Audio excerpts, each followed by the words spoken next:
Welcome to the McGaw YMCA Camp Echo Trailblazers information session.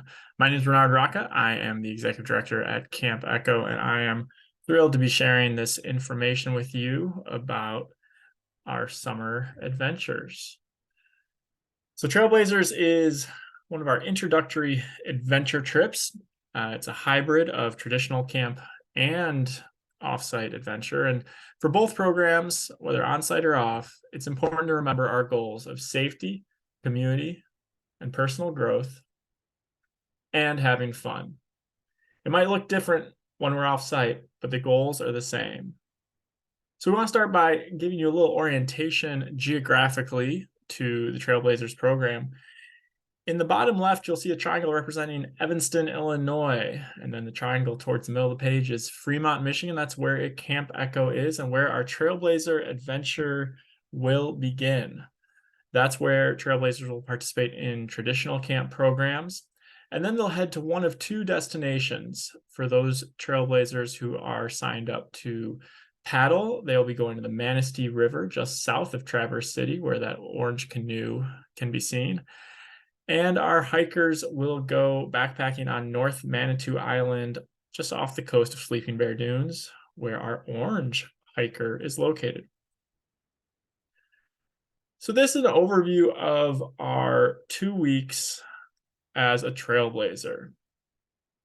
Note that this itinerary can change for a number of reasons, as listed at the top there: weather, ferry schedules, holidays, etc. If the weather is really bad and the group is supposed to leave camp, we'll delay that departure and make adjustments accordingly.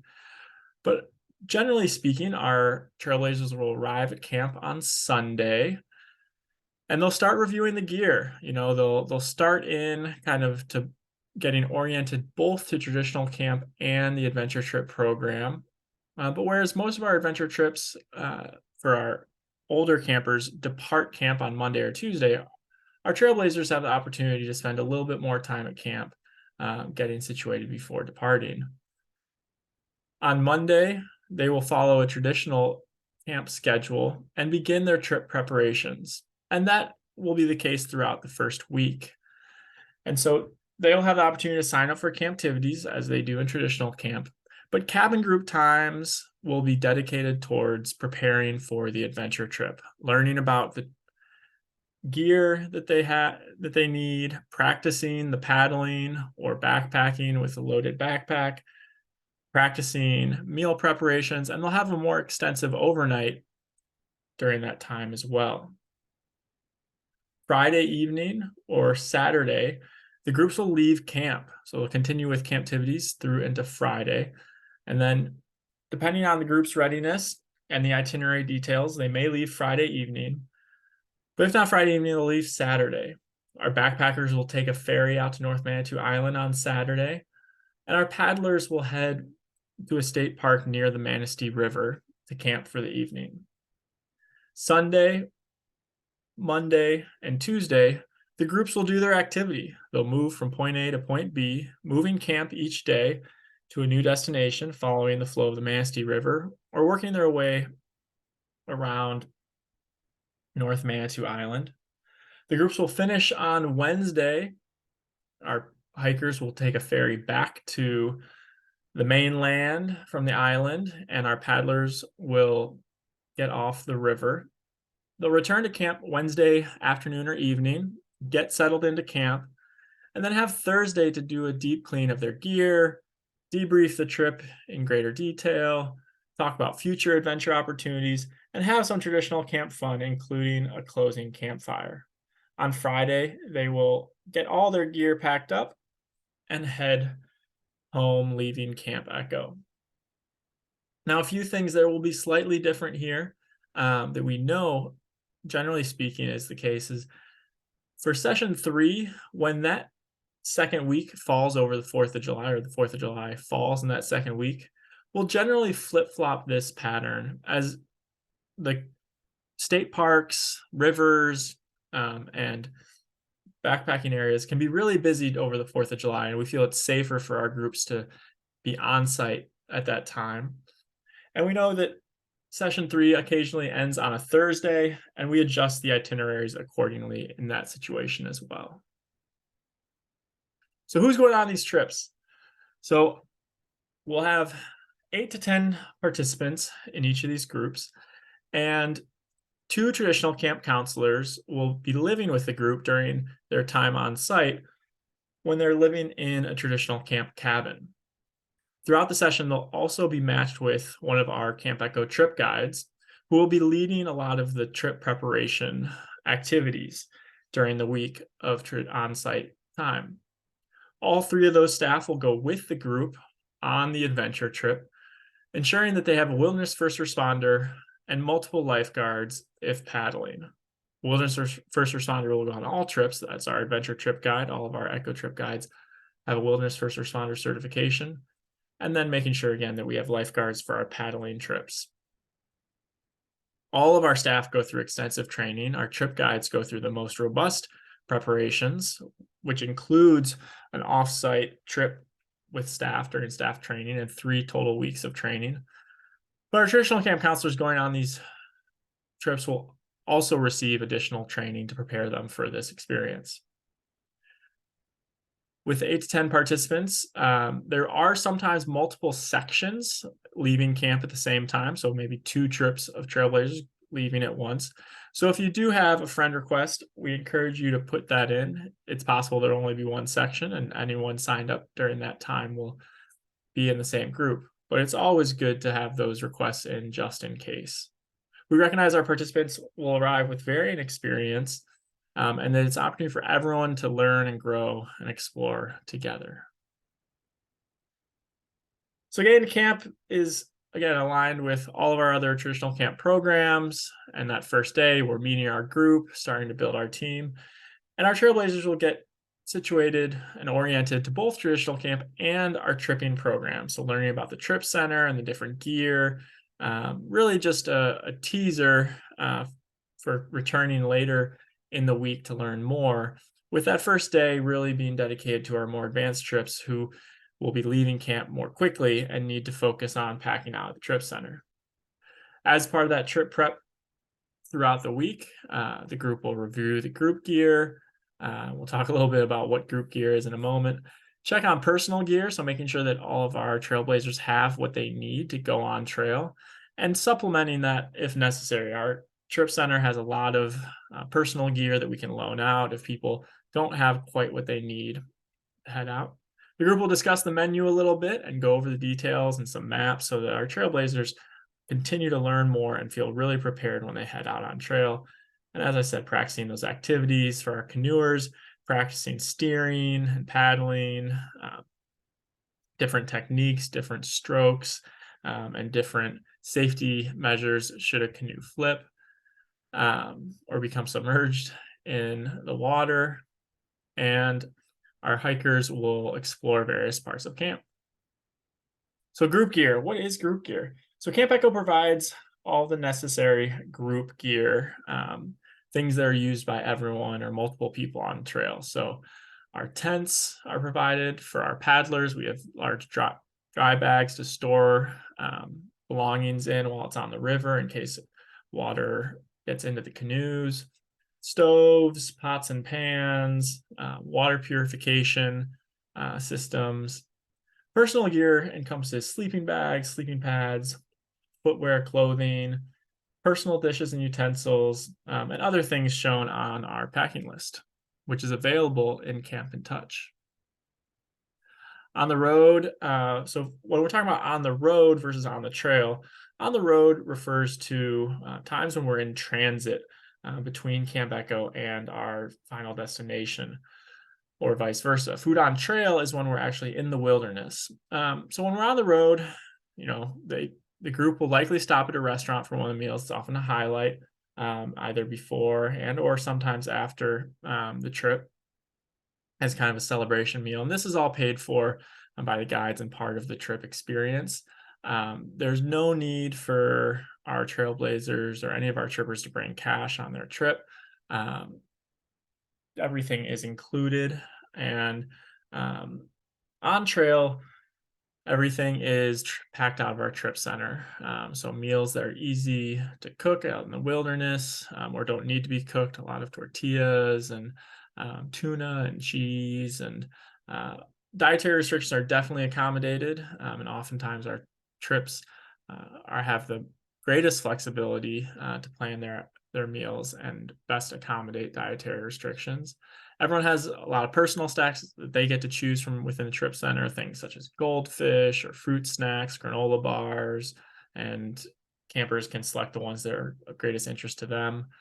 And the guides prepare the meals with appropriate responsibilities spread to the campers based on their age and experience. Sleeping is really important, and so we make sure that we get to bed at a reasonable hour when we're out on trail, and really want to make sure our trailblazers are learning how to take care of themselves when they're away from camp. There aren't any showers on trail. We remind them that dirty is not unhygienic. We have ways of washing our hands often, make sure that we're checking in with our campers regularly, doing SMAB check-ins, which stands for spirit, mind, and body check-in. So kind of a physical and emotional check-in. Um, there are a variety of toilets when we're in the wilderness. Some of our trips, sometimes based on where they're camping on the Manistee River, if they're camping in the state or Michigan DNR, Department of Natural Resources campsites, they have pit toilets, and on North Manitou Island, there are a few locations with pit toilets. But sometimes we have to do kind of a nature bathroom experience, digging a small hole and either urinating or pooping in that hole, or urinating on the ground, or sometimes if we need to poop, we need to dig a hole. And that's something that our staff will go over with our campers in advance. Again, part of that trip preparation is how to care for ourselves in the environment safely and in a healthy fashion, and talking about the different options. And you know, many campers are most comfortable using the pit toilets instead of a nature poop, but sometimes there's an emergency, and we want to make sure everyone is ready, and maybe not an emergency, but an urgent need to use a bathroom. And so we want to make sure that everyone's prepared to do that when they're out in the wilderness. Sun protection is really critical. And so we want to make sure, as these canoers are doing a great job of, they're wearing shirts underneath their life jackets, although we would also like to be wearing hats. So we encourage wide brim hats, and we require sun shirts. And specifically, we really urge long sleeve sun shirts when paddling, being out on the water. There's less shade oftentimes, and the sun can reflect off of the water. And so we really want to make sure that our campers are protecting themselves from the sun. Sunglasses are also recommended within that sun protection when out on the water. When they're on the trail, there are no, in any of our programs, our campers don't have cell phones, but our trip guides do have emergency satellite phones to get in touch with camp as necessary. And camper emails or U.S. Postal Mail will not be available to our campers when they're off site on their adventure portion. So we check the weather routinely, make sure that before they head out, everything is well. And then our groups have the capability to check in with camp at any time to make sure if they have concerns to check in about the weather. And on camp, all of our staff are there to support our adventure trips. Anytime they call in with a question, we pull together whatever expertise is necessary to best support them. And with our Trailblazers, it's strategic that their groups stay relatively close to camp. They're within a 2 to 3 hour drive of camp, so we can scoot out to them and pick them up if there's ever a situation in which someone needs to get back to camp. So how do you prepare? This beautiful photo is from Sleeping Bear Dunes up above Lake Michigan. The waters there are super tropical looking, beautiful blue waters. So when you're preparing for the trip, we want to make sure we're packing well. And particularly with Trailblazers, we are not encouraging our Trailblazers to go out and buy a bunch of specialty equipment or gear. Generally, it's a small trip, and but we just want you to be thoughtful about the gear you already have, the clothing options you already have, and then you're picking out some things that, if you have the option, that are quick dry, um, opting for synthetic materials over cotton when able to, because cotton, when it gets wet, can get cold and it takes a while to dry. And when you're in the wilderness, if you get wet and you're cold, it's a bad combination. It can be harder to warm back up. So quick dry synthetic materials, bring in some warm options, and know that really we're about function when we're out in the wilderness. We have limited resources, and so we want to be bringing things that work and serve their need, without concerning ourselves as much about how it looks. Hiking boots are sturdy shoes. So again, our Trailblazers don't need to have real big burly hiking boots. There are some good examples here, especially if our campers' feet are still growing a lot. We don't want to invest a lot of money in shoes that will grow out of quickly. But we just want to make sure they're really sturdy. The Vans sneaker shown down below is definitely not a good option. Ideally waterproof, closed-toed is essential to have good ankle support, and a good fit with some good socks. So it's also good to have good socks in there, and something you can be on your feet for a while. The nice thing about our backpackers who are heading to North Manitou Island is that it's really sandy, so it's not as hard on the feet, but you're still carrying a pack, and it helps to have really good sturdy ankle support to keep you from twisting any ankles. And thick soles are helpful as well, there again to protect the feet. And though our paddlers will not be hiking, it is still good to have solid shoes for their trip as well, and even more so important to have water shoes. So when we're in the canoe, we'll always wear shoes, because we step out of the boat, or if we were to fall out of the boat, we don't know what's on the bottom of the river, and we really don't want to hurt ourselves. We got to protect our feet when we're in the water, so we're always wearing water shoes. And water shoes do not include chacos or other sports sandals. They really have to be protective of your foot, as shown in this photo here. This example, some lightweight sneakers such as Vans do actually work. Those can be a good option. Although sometimes they will be a little heavier when they get wet. So, one of these other options can be better if available. And then if you want a sports sandal to change into at the campsite at the end of the day after paddling or hiking, that's fine, but it has to be an extra piece of footwear, not the primary footwear.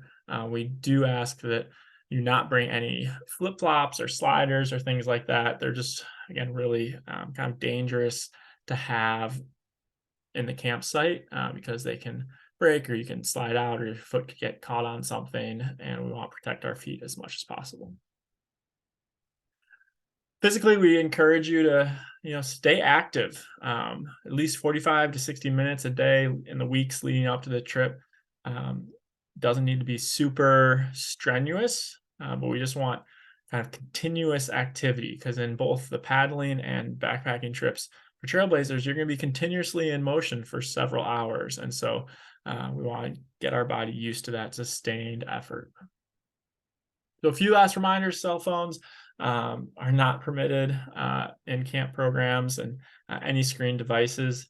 Medications need to be checked in, and those medications will be checked out with a trip guide who is trained in administering medication to our campers. So we want to make sure we have enough to go out on that trip. And again, the program fees cover all costs associated with the trip. And in fact, we include an opportunity for groups to get a souvenir that everyone in the group receives, such as a sticker or patch. So that's an overview of the Trailblazers add-on to traditional camp at Camp Echo. Let us know if you have any questions, and we look forward to seeing you at camp.